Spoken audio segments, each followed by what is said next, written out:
नमस्कार, मैं हूं आपके साथ अनुष्का राय और आप देख रहे हैं जीटीवी न्यूज चैनल। आइए अब बढ़ते हैं आज की खास खबरों की। उमरिया कलेक्ट्रेट कार्यालय में कलेक्टर की समझ विद्युत पेंशनर्स हित रक्षक संघ के अपनी मांगों को लेकर मुख्यमंत्री के नाम कलेक्टर को ज्ञापन सौंपा है। वहीं विद्युत पेंशनर्स हित रक्षक संघ के पदाधिकारियों ने बताया कि पेंशनर्स की पेंशन भुगतान पर आसन संकट को दूर करने के लिए अपनी मांगों को लेकर ज्ञापन सौंपा गया है, जहां उन्होंने कहा कि हम समस्त कर्मचारी अपने जीवन काल के 60 वर्ष शासन को दिए हैं, लेकिन आज विद्युत कंपनियों के द्वारा रिटायर्ड कर्मचारियों का शोषण करते हुए पेंशनर्स को उनकी पेंशन से वंचित किया गया है।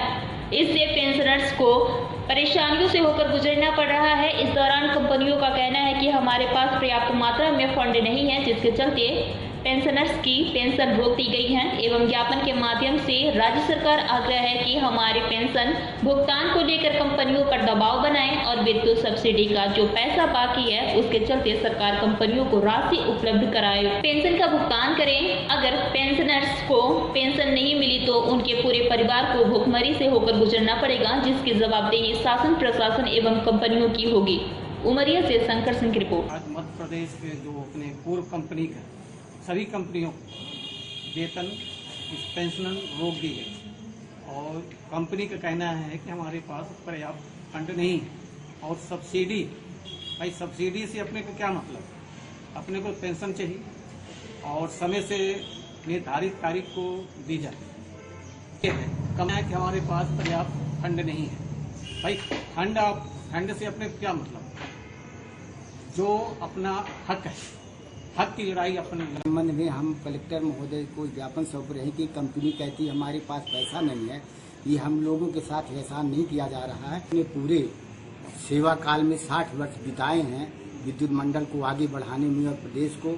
आवाज हमको सहारे की बुढ़ापे में आवश्यकता है हमारे परिवार को, तो कंपनी पेंशन नहीं दे रही, जो हमारे जीविका का अंतिम समय में सहारा है। मैं कंपनी से और कलेक्टर महोदय और मुख्यमंत्री से निवेदन करता हूं कि हमारे अधिकार को बहाल करते हुए पैसा पेमेंट करवाते हुए पेंशनर का और हमारे परिवार और सभी पेंशनरों को। शासन द्वारा कंपनियों के द्वारा ये बहुत गलत हुआ है।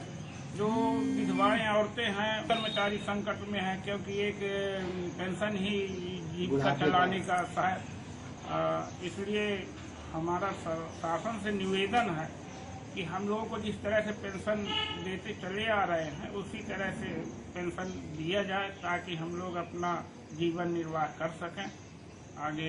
यही हमारी सारी समस्याओं को लेकर हम लोगों ने श्रीमान कलेक्टर महोदय जी को ज्ञापन दिया है और श्रीमान जी कलेक्टर द्वारा आश्वासन दिया गया है कि उचित माध्यम के द्वारा ये ज्ञापन मैं ऊपर तक भेजूंगा। जो पेंशन कंपनी को द्वारा रोक दी गई है उसको पुनः बहाल करने के लिए ज्ञापन देने के लिए आए हैं। कंपनियां ये कह रही हैं कि हमारे पास पर्याप्त वित्तीय फंड नहीं है, जिसकी वजह से हम अभी माह सितंबर की पेंशन देने में असमर्थ हैं। और हम लोगों का निवेदन शासन से शिवराज सिंह महोदय जी से है कि पेंशनरों को कोरोना काल में भी पर्याप्त सही समय में पेंशन दी गई है। आज ऐसी कौन सी विभिन्न प्रकार की वित्तीय स्थिति उत्पन्न हो गई जिससे पेंशन देने से कंपनियां इनकार कर रही हैं। तो हमारा निवेदन है कि कंपनियों के ऊपर दखल बनाएं और यदि कंपनियां ये कह रही हैं कि हमारे पास राज्य सरकार के पास विद्युत सब्सिडी का पैसा बाकी है, तो उनको सरकार को कंपनियों को पर्याप्त राशि उपलब्ध कराई जाए ताकि कंपनियां हमें पेंशन दे सकें। और हमें तो ऐसा लगता है कि जो हम 6% डीए बढ़ने की मांग कर रहे हैं उसके लिए हमें ठगा जा रहा है कि मूल पेंशन ही बंद कर दो तो 6% डीए की मांग कहाँ से करेंगे। हमारे पेंशनर्स जो हैं अपना पूरा यौवन बिजली के खंभों पर चढ़ करके बिता दिए हैं। उनकी विधवाएं जो हैं अब नवरात्रि और दीपावली पर्व में कोई खुशी का इजहार नहीं कर पाएंगी यदि उनको समय से पेंशन नहीं मिलेगी तो। और उनके पास कोई जमीन जायदाद भी नहीं है, बहुत छोटे परिस्थिति के लोग थे।